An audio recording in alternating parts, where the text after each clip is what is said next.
பேரன்பு serial September 6 எபிசோட்ல என்ன நடக்கலாம் அப்படிங்கறத ரிவ்யூவா பார்த்துடலாங்க. ராஜிமா அமுதா கிட்ட பேசிட்டு இருக்காங்க. சண்மதி கிட்ட பேசுனீங்களா அப்படின்னு சொல்லி கேட்க, ஆமாங்க சம்பந்தியமா, நான் போய் பார்த்தேன், பேசினேன். நீங்க போய் சொன்னீங்க, ஏன் கல்யாணத்தை நடத்தி வச்சிங்கிறத பக்குவமா எடுத்து சொன்னாங்க சம்பந்தி அப்படின்னு சொல்ல, அதுக்கு அவ என்ன சொன்னாங்கிறாங்க ராஜிமா. நம்ம குடும்பத்தோட அருமை பெருமை இது எல்லாத்தையும் எடுத்து சொன்னதும் அவ பொறுமையா கேட்டுக்கிட்டாங்க சம்பந்தியமா. எனக்கு கொஞ்சம் அவகாசம் கொடுங்க, நான் கொஞ்சம் யோசிச்சு முடிவு சொல்றேன்னு தான் சொல்லியிருக்காங்க அப்படின்னு அமுதா சொல்ல, நிஜமாவா சண்மதி அப்படியா சொன்னா அப்படின்னு சொல்லி கேட்க, ஆமா சம்பந்தி, அங்க என்ன நடந்துச்சோ அதுல ஒரு வார்த்தை கூட மாறாம அப்படியே சொல்லிட்டேங்க.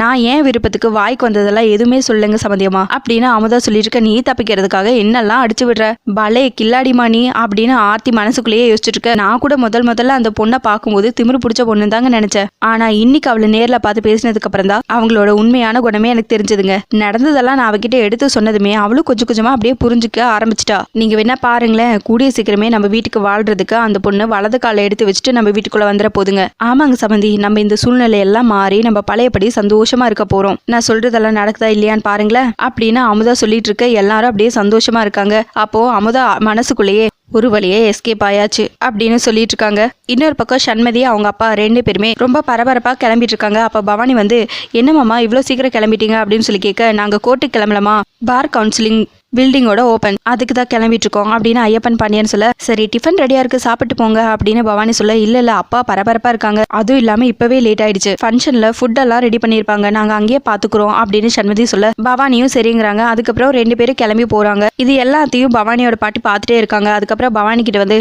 ஒருத்தர் நம்மளை ஏமாத்திட்டு போயிட்டானேங்கிற கவலை கொஞ்சம் கூட இல்லாம இவ இப்படி நடந்துக்கிறாளே, அந்த கவலையிலேயே வீட்டுக்குள்ள அடைஞ்சு கிடப்பான்னு பார்த்தா இவ இப்படி சுத்திட்டு இருக்கா அப்படின்னு பவானி பாட்டி சொல்ல, நமக்கு எதுக்கு பாட்டி அதெல்லாம், நம்ம நினைச்ச மாதிரி எப்படியோ அந்த கார்த்திக் இந்த வீட்டுக்குள்ள வரல, நமக்கு அது போதும் அப்படிங்கிறாங்க பவானி. கரெக்டா சண்மதியும் ஐயப்பன் பாண்டியன் வர வேண்டிய இடத்துக்கு வந்துடுறாங்க. அந்த டைம்ல கரெக்டா கார்த்திக்கும் வராங்க. சண்மதி கார்த்திகை பார்த்ததுமே பயங்கரமா திட்டுறாங்க. நான் இங்க வரேன்னு தெரிஞ்சு நீ வந்துறியா, எதுக்கு நான் போற இடத்துக்கெல்லாம் திரும்ப திரும்ப வந்துட்டே இருக்க, உன்னதான் பிடிக்கலன்னு சொல்லி நான் ஒதுங்கி போயிட்டு இருக்கேன்ல, அப்புறம் எதுக்கு திரும்ப திரும்ப வந்து என்ன டார்ச்சர் பண்ணிட்டு இருக்க, இங்க பாரு நானே எங்க அப்பாவும் இங்க ஒரு விஷயத்துக்காக வந்திருக்கோம், தேவையில்லாம பிரச்சனை பண்ணிட்டு இருக்காத அப்படின்னு சண்மதி கார்த்திக்கு திட்டிட்டு இருக்க. சண்மதி கொஞ்ச நேரம் அமைதியாரு, ஆபீசர்ஸ் எல்லாம் வராங்க அப்படின்னு ஐயப்பன் பாண்டியன் சொல்லிட்டு இருக்க. கரெக்டா ஆபீசர்ஸ் எல்லாம் வராங்க. கார்த்திகை பொக்கே கொடுத்து அப்படியே வெல்கம் பண்றாங்க. கார்த்திக் சார், நீங்க இந்த ஃபங்க்ஷனுக்கு சீஃப் கெஸ்டா வந்தது எங்களுக்கு ரொம்ப சந்தோஷம், வாங்க அப்படின்னு சொல்லிட்டு உள்ள கூப்பிடுறதா பார்த்து ரொம்ப ஷாக்கிங்கா பாக்குறாங்க சண்மதியும் அவங்க அப்பாவும். சண்மதி ஐயப்பன் பாண்டியன் அப்புறம் கார்த்திக் எல்லாரும் உள்ள வந்து உட்காந்துடுறாங்க. ஏன்பா இந்த இடத்துக்கு கார்த்திக் வந்திருக்காருன்னு தெரிஞ்சோ நம்ம இந்த இடத்துல இனிமேல் இருக்கணுமா, இந்த ஃபங்க்ஷன் கண்டிப்பா அட்டன் பண்ணி தான் ஆகணுமா அப்படின்னு சண்மதி கேட்க, பொது இடத்துல இந்த மாதிரி விஷயங்கள் எல்லாம் நடக்கிறது ரொம்ப சகஜதாமா, இதையெல்லாம் அனுசரிச்சுதான் போகணும் அப்படின்னு ஐயப்பன் பாண்டியன் சொல்ல, சண்மதியும் அப்படியே சைலண்டா உட்காந்துறாங்க. அது கார்த்திக் உடனே பக்கத்துல இருக்கிற ஆபீசர் கிட்ட ஏதோ ஒன்று சொல்ல, உடனே அவரும் ஐயப்பன் பாண்டியனை சீனியர் லாயருங்கிற மரியாதையோட கூப்பிட்டு கார்த்திக் பக்கத்துல உட்கார சொல்றாங்க. அதுக்கப்புறம் சண்மதியை நீ தான் வெல்கம் ஸ்பீச் கொடுக்கணும் அப்படின்னு சொல்லி கட்டாயப்படுத்த, சரின்னு சண்மதியும் சூப்பரா வெல்கம் ஸ்பீச் கொடுத்துட்றாங்க. சார் உங்க கையாலேயே இந்த மாலையை போடுங்க, பொன்னாடியை போத்துங்க அப்படின்னு சொல்ல, ஐயப்பன் பாண்டியன் அதே மாதிரி கார்த்திக்கு பொன்னாடை போத்தி மாலையும் போடுறாங்க. சார் நீங்க தான் இதுக்கப்புறம் விளக்கேற்றி வைக்கணும் அப்படின்னு சொல்ல, கார்த்திக் ஒரு பக்கம் விளக்கேற்ற, இன்னொரு பக்கம் ஐயப்பன் பாண்டியனும் விளக்கேற்றுறாங்க. அதுக்கப்புறமா எல்லாரும் உட்காந்து கூல்ட்ரிங்க்ஸ் குடிச்சிட்டு இருக்காங்க. அப்போ ஒருத்தர் வந்து, சார் சாரி சார், உங்க டாக்டரோட வெட்டிங்க்கு என்னால் வர முடியல, கங்க்ராச்சுலேஷன்ஸ் அப்படின்னு சொல்ல, சண்மதியும் தேங்க்யூ சொல்றாங்க. அதுக்கப்புறம் கார்த்திகிட்டையும் கங்க்ராட் சொல்றாங்க. அவரும் தேங்க்யூன்னு சொல்றாங்க. நான் கார்த்திகோட ஃபேமிலி பத்தி நிறைய கேள்விப்பட்டிருக்கேன், நல்ல ஃபேமிலி அப்படின்னு சொல்லி பெருமையா பேசிட்டு இருக்க. இன்னொருத்தர் வந்து பேசிட்டு இருக்கிறவரை கூப்பிடுறாங்க. உடனே சரின்னு சொல்லிட்டு அவரும் அங்கிருந்து கிளம்பி போயிடுறாரு. சரிப்பா நம்ம இதுக்கு மேல இங்க இருக்க வேணா கிளம்பலாம் அப்படின்னு சண்மதியை சொல்ல, ஐயப்பன் பாண்டியனும் எந்திரிச்சு கிளம்புறாரு. அப்போ கார்த்திக் வந்து சண்மதியை கூப்பிடுறாங்க. நீங்க இந்த ஃபங்க்ஷனுக்கு வரீங்கன்னு தெரிஞ்சிருந்தா நான் இங்க வந்திருக்கவே மாட்டேன், வாசல்ல உங்களை பார்த்ததுமே நான் திரும்ப போயிடலான்னு தான் நினைச்சேன், அதுக்குள்ள ஃபங்க்ஷன் ஸ்டார்ட் பண்ணிட்டாங்க, அதனாலதான் முடியாம போச்சு, எல்லாரும் முன்னாடியும் உங்களை நான் தர்ம சங்கடப்படுத்தினதுக்கு என்ன மன்னிச்சிருங்க, இனிமேல் நான் இப்படி நடக்காம பாத்துக்கிறேன் அப்படின்னு கார்த்திக் சொல்ல, ஐயப்பன் பாண்டியன் அப்படியே கார்த்திகை பாவமா பாக்குறாங்க. அதுக்கப்புறம் கார்த்திக் அங்கிருந்து கிளம்பி போயிடுறாங்க.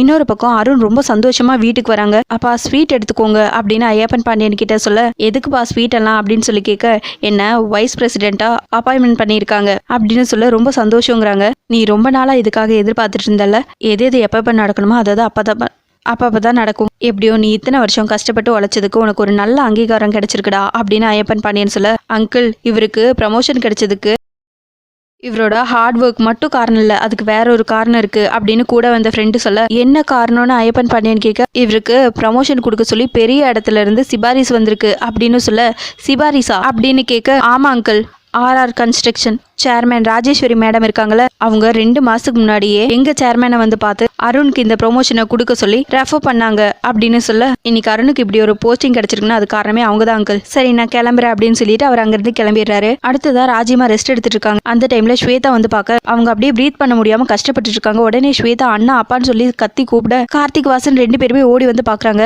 லைட்டா ராஜிமா அப்படியே ரிலாக்ஸ் ஆகவும் உடனே டாக்டருக்கு கால் பண்ணி வர சொல்றாங்க. கரெக்டா அந்த டைம்ல மங்கை வந்து கார்த்திக்கு கால் பண்றாங்க. சரின்னு சொல்லிட்டு வெளியே வந்து நின்று கார்த்தி பேச, தம்பி நல்லா இருக்கீங்களா அப்படின்னு சொல்லி கேட்க, நல்லா இருக்கேங்க, நீங்க நல்லா இருக்கீங்களா, சண்மதி நல்லா இருக்காளா அப்படின்னு சொல்லி நல்லா விசாரிக்க, சரி தம்பி நான் அம்மா கிட்ட கொஞ்சம் பேசணும் அப்படின்னு சொல்ல, இல்லங்க அவங்க கொஞ்சம் உடம்பு முடியாம இருக்காங்க அப்படின்னு சொல்ல, உடனே சரி நான் உடனே கிளம்பி வரேன் அப்படின்னு சொல்லிட்டு போனை கட் பண்ணிடுறாங்க மங்கை. கரெக்டா அந்த டைம்ல ஐயப்பன் பாண்டியன் வராங்க. என்ன யாரு போன்ல அப்படின்னு சொல்லி கேட்க, இல்லங்க அருணுக்கு ப்ரமோஷன் கிடைச்ச விஷயமா நான் ராஜிமாக்கு தேங்க்ஸ் சொல்லான்னு சொல்லிட்டு நான் கால் பண்ணேன். ஆனால் அவங்க ஏதோ ரொம்ப உடம்பு முடியாமல் இருக்காங்க.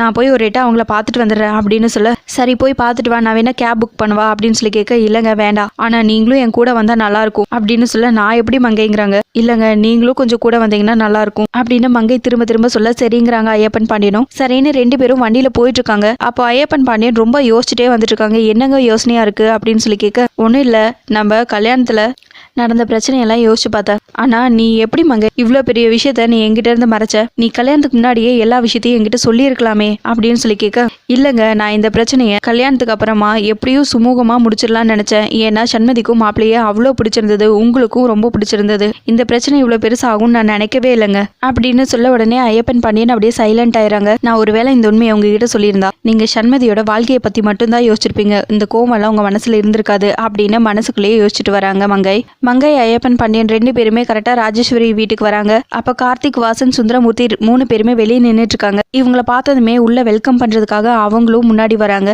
சரி நம்மளும் உள்ள போலாம் அப்படின்னு சொல்லிட்டு இவங்க 2 பேரும் உள்ள வராங்க. அதோட எபிசோட முடிச்சிருக்காங்க. உங்களுக்கு இந்த வீடியோ பிடிச்சிருந்தா லைக் பண்ணுங்க, ஷேர் பண்ணுங்க, கமெண்ட் பண்ணுங்க, அப்படியே சப்ஸ்கிரைப் பண்ணுங்க. தேங்க்யூ.